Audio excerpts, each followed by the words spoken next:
کہتے ہو ہمارے جتنے ائمہ مرے ہیں زہر کھا کر مرے یا مظلومیت کی موت مرے. جب تمہارے امام کو غیب کا علم تھا، ان کے سامنے حضرت حسن اسی منتہی الاعمال کے اندر لکھا ہے کہ حضرت حسن کو زہر دیا گیا، اور زہر دینے والی ایک عورت تھی، ان کی بیوی تھی، انہوں نے زہر دیا اور ان کو شہید کیا گیا. تو سوال پیدا ہوتا ہے ان کو تو علم غیب تھا، انہوں نے وہ کھانا کیوں کھایا، وہ پانی کیوں پیا؟ اور رسول اللہ صلی اللہ علیہ وسلم فرماتے ہیں کہ جو خودکشی کرے وہ جہنم کی آگ میں جلے گا. حدیث ہے یا نہیں ہے؟ اس کا مطلب ہے تمہارے ائمہ تمہارے عقیدے کے مطابق، نعوذ باللہ ہم نہیں کہتے، تمہارے عقیدے کے مطابق وہ عالم الغیب تھے، جان بوجھ کے انہوں نے زہر کھایا، جان بوجھ کے زہر والا پانی پیا، تو پھر خودکشی کر کے مرے.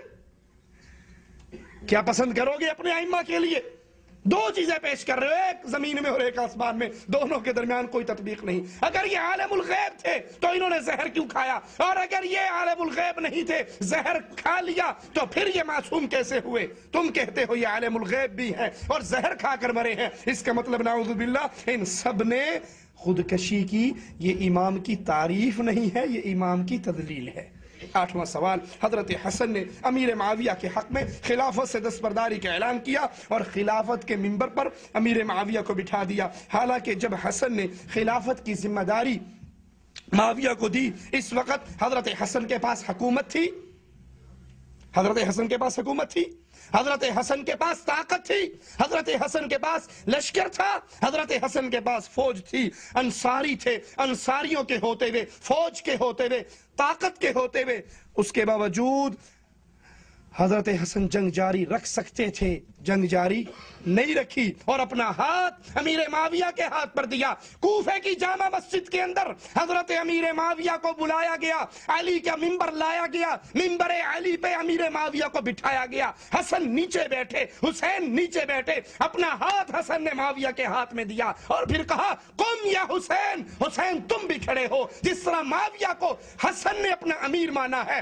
امام معصوم ثانی نے امیر مانا ہے، اے حسین تم بھی ان کو اپنا امیر مانو. حسین نے بیعت کی، حسن نے بیعت کی، فوجوں کے کمانڈر ان چیف نے بیعت کی. باوجود طاقت ہونے کے، باوجود قوت ہونے کے، انہوں نے حضرت معاویہ کے ہاتھ پہ ہاتھ دیا. اس کے بالمقابل حضرت حسین فوج بھی نہیں ہے، لشکر بھی نہیں ہے، حکومت بھی نہیں ہے اور یزید کے خلاف بغاوت کرتے ہیں. سوال سمجھ آ رہا ہے؟ حضرت حسن طاقت ہونے کے باوجود، حکومت ہونے کے باوجود، فوج اور لشکر اور شیعان حسن ہونے، شیعان علی ہونے کے باوجود، ان کی موجودگی کے باوجود سب کچھ چھوڑ کر ہاتھ معاویہ کے ہاتھ میں دے رہے ہیں اور جنگ کو ختم کر رہے ہیں. اور حسین رضی اللہ عنہ وارضہ طاقت نہیں ہے، فوج نہیں ہے، لشکر نہیں ہے، بیوی بچوں کو لے کر جاتے ہیں، تنے تنہا ہے، یکتا ہے، تھوڑا سا خانوادہ ہے اور جا کر یزید کے خلاف خروج کرتے ہیں. تو دونوں میں سے حق پر کون ہے؟ دونوں سے حق والا کون؟ اگر تم کہو حضرت حسن جو طاقت ہونے کے باوجود صلح کر رہے وہ حق پر ہیں، تو اس کا مطلب ہے حسین غلط تھے، کیونکہ وہ طاقت نہ ہونے کے باوجود جنگ کرنے کے لیے تیار ہے. اگر تم کہو کہ حضرت حسین حق پر تھے کہ ظالم کے خلاف، باغی کے خلاف بغاوت کی، تو پھر سوال ہوگا حضرت حسن نے امیر معاویہ سے صلح کیوں کر لی؟ تمہارے عقیدے کے مطابق یہ بھی تو باغی ہے، یہ طاقت ہونے کے باوجود صلح کر رہے ہیں. اب سوال پیدا ہوتا ہے حق پر کون ہے؟ کیونکہ اگر کہا جائے حسن کا معاویہ کے حق میں دستبردار ہونا باوجود قوت کے حق تھا تو حسین غلط تھے. اور اگر حسین استطاعت جنگ نہ ہونے کے باوجود یزید سے لڑ رہے ہیں بقول ان کے، حالانکہ وہ کہانی الگ ہے کہ کوفیوں نے بلایا، کوفیوں نے دھوکہ دیا، کوفیوں نے مارا، یہ سب ان کے کھاتے میں ہے، انہوں نے خود بلا کر مارا ہے، تو یہ بغیر استطاعت کی جنگ کر رہے. حق پر کون ہے؟ فیصلہ خود کیجئے.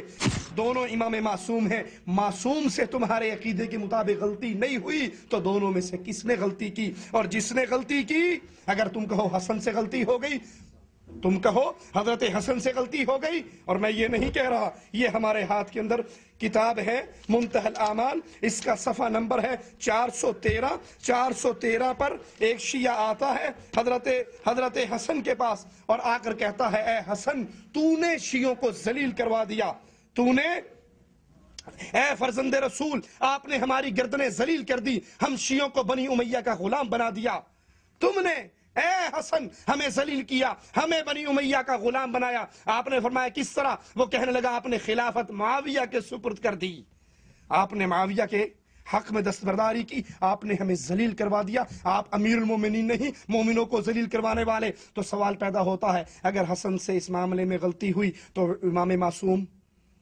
نہ ہوئے؟ اگر حضرت حسن امام معصوم نہیں تو علی بھی امام معصوم نہیں کہ غیر معصوم کو امام کیسے بنا دیا؟ اور یہ سوال شیعہ کے عقیدوں کی بنیادوں کو گرا دیتا ہے۔ آئیے ایک اور سوال کی طرف بڑھتے ہیں۔ کلینی نے اپنی کتاب کافی کی پہلی جلد صفحہ 239 پر حدیث بیان کی ہے۔ حدثنا عدت من اصحابنا عن احمد ابن محمد عن عبداللہ ابن حجال عن احمد ابن عمر الحلبی عن ابی بصیر قال دخلت على ابی عبداللہ علیہ السلام فقلت له جعلت فداك انی اسألك عن مسألة ها هنا احد يسمع کلامی۔ یہ روایت بیان کرتے ہوئے کہتے ہیں کہ یہ ابی بصیر ابو عبداللہ علیہ السلام کے پاس پہنچے اور ان سے کہا میں تم سے ایک سوال پوچھنا چاہتا ہوں، ایک سوال کرنا چاہتا ہوں، میں آپ پہ قربان جاؤں، کوئی یہاں میری کوئی بات سننے والا نہیں۔ تو انہوں نے فرفع ابو عبداللہ علیہ السلام سترا بینہ و بین بیت آخر، انہوں نے ایک پردے کی آڑ کر دی اور پھر سوال کیا مصحف فاطمہ کے بارے میں اور کہا قلت جعلت فداک ثم سكت ساعة ثم قال وإن عندنا لمصحف فاطمة عليه السلام وما يدريهم ما مصحف فاطمة عليه السلام قلت وما مصحف فاطمة قال مصحف فيه مثل قرآنكم هذا 3 مرات والله ما فيه من قرآنكم حرف واحد قال قلت هذا والله العلم قال إنه لعلم۔ جعفر صادق کہتے ہیں بقول ان کے، اور وہ بری ہیں اس جھوٹ سے، کہ ہمارے پاس مصحف فاطمہ ہے، ہمارے پاس مصحف فاطمہ ہے، تمہارے قرآن کی طرح کے 3 قرآن مصحف فاطمہ میں موجود ہیں، اور تمہارے قرآن کا ایک حرف بھی ایسا نہیں جو اس کے اندر موجود نہ ہو۔ اب سوال پیدا ہوتا ہے کیا رسول اللہ صلی اللہ علیہ وسلم مصحف فاطمہ جانتے تھے؟ اگر نبی نہیں جانتے تھے تو اہل بیت کو نبی کے بغیر کیسے پتا چلا مصحف فاطمہ کا؟ کیا نبی اس مصحف فاطمہ جو ہمارے قرآن کے مقابلے میں 3 گنا زیادہ ہے، کیا اللہ کے نبی صلی اللہ علیہ وسلم اس کو جانتے تھے؟ اور اگر نہیں جانتے تھے تو پھر اہل بیت کو کیسے پتا چلا جبکہ وہ رسول اللہ صلی اللہ علیہ وسلم ہیں؟ اور اگر اللہ کے نبی کو پتا تھا تو امت سے اللہ کے نبی نے چھپا کر کیوں رکھا؟